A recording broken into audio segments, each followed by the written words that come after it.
Okay, so here is our new polynomial. We are going to try and solve this one. So I want to find where this thing crosses the x-axis, if it does at all.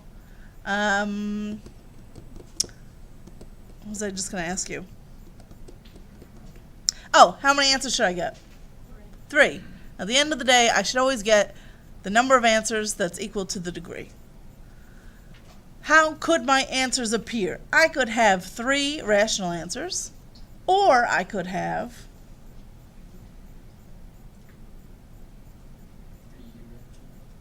Could I? Right, the imaginaries come in pairs, so I could have a pair of imaginaries and then 1 rational. But those are really my only 2 options. So either all 3 are going to be rational, or I'm going to have 1 and then a pair of imaginaries. So we'll see what happens. Always, if you have 4 terms, you should check and see, can I factor by grouping? Because that would be so much easier, right? Can I factor this one by grouping? No. Too bad, so sad. Okay, so we've tried all the methods that we know. Nothing's going to work. So I'm going to have to use that rational root theorem. So what I do is I'm going to take all the factors of my constant. Lucky for me, what are the factors of the constant? Yeah, there's only 2 of them, 1 and 5. And then I want the factors of the leading coefficient, which is, that's my leading coefficient this time. 2, it's the number in front, right? Well, they're just 1 and 2. So now, to find the possible list of rational roots, watch how we do this. Possible rational roots. I'm going to take all of these numbers and divide them by all of these numbers. So what I like to do, and it's positive, negative for each one, I do positive, negative 1 divided by 1, which is just 1, and positive, negative 5 divided by 1, which is just 5. Then I also have to do positive, negative 1 divided by 2, and positive, negative 5 divided by 2.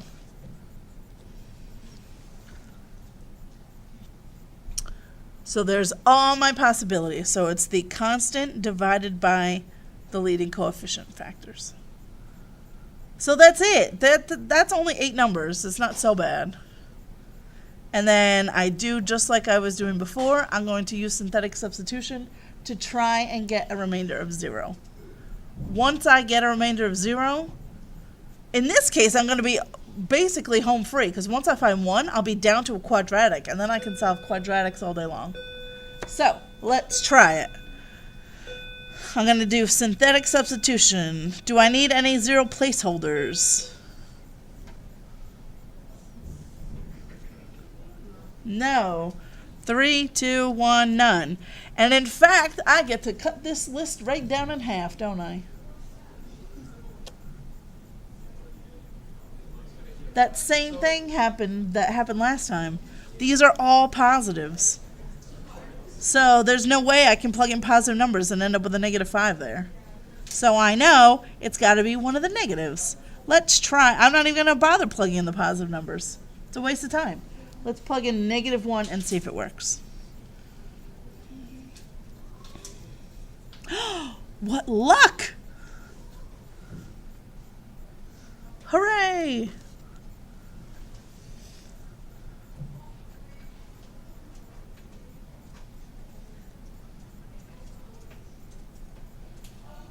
Everybody's okay so far? Did everybody get that negative 1 works? So that means negative 1 is one of my 3 answers. Okay? It came from x plus 1, and now I have these, 2x squared plus 3x plus 5. All I have to do is finish. But this is a quadratic, so now I can just solve this quadratic using any one of my methods. I can try factoring.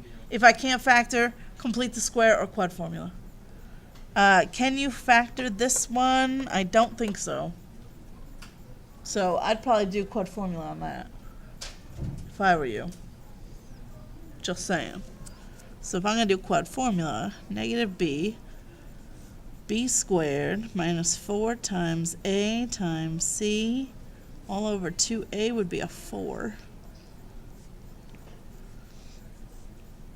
So that's 40. 9 minus 40 is a negative 31.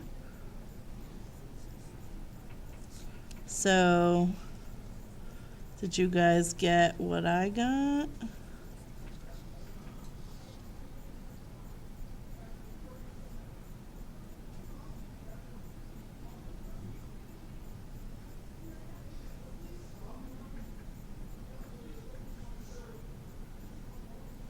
Are you guys agreeing? Did you get that? Okay, great. How many answers was I supposed to get? Do I have them all? There's 2 of them, and remember, we talked about how imaginaries will always come in a pair. So there's that pair of imaginaries, then what's my other one? Negative 1, right? Remember we found out negative 1 works, that's my third 0. So there they are. Is it so bad? Yeah.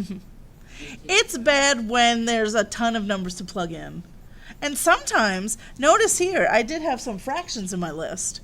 Sometimes it's the fractions that work. So yeah, of course you usually try all the whole numbers or the integers first because they're just easier to deal with, but sometimes then you gotta plug in the fractions. So yes, these can be quite tedious if you have a lot of factors that you have to plug in. I get it, but at least you're not plugging in an infinite amount of numbers. They should be there somewhere.